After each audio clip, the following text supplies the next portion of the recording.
बिस्मिल्लाहिर्रहमानिर्रहीम। एक बहुत अहम पॉइंट है, बहुत ज्यादा तवज्जो रखिएगा।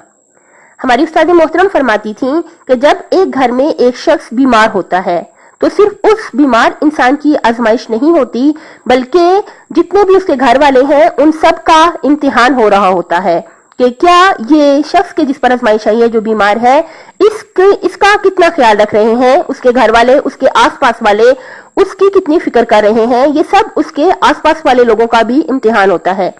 मैं आपको सच्ची बात एक बताती हूँ। मेरी फूफो जी माशाल्लाह कहा करती थी कि उनके घर में जितने मरीज होते हैं, बाजू का खुदा न खास्ता के जो बिस्तर पे पड़ जाते हैं, उन्हें फालिज या दूसरे मसाइल होते हैं, तो हमारी फूफो जी फरमाया करती थी कि अगर एक शख्स जो है इस किस्म के मरीज को संभाले, जैसे कि कोई फालिज का मरीज हो, लेकिन याद रखिएगा कि जो काम करना है खलूस से करना है।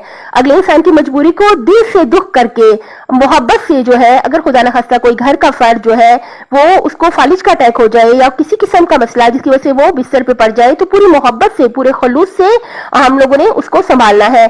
तो हमारी फूफो जी कहती थी कि जो शख्स ऐसे मरीज को संभालेगा वो खुद कभी इस तरह से दूसरों का मोहताज नहीं होगा। और हमने ये खुद अपनी जिंदगी में देखा कि हमारी फूफो जी ने काफी ऐसे मरीजों को संभाला था। तो हमने खुद अपनी जिंदगी में इसको देखा कि जब हमारी फूफो जी की वफात हुई तो वो बाहर से काम करके, कोई उन्हें काम था, घर से बाहर गई, अपना वो काम करके वापस आई और घर आई तो थोड़ी देर तक फौत हो गई। ये हमने अपनी जिंदगी में देखा कि उन्हें हरगिज भी कोई मोहताजी नहीं हुई थी। इस पर बहुत तवज्जो रखिए।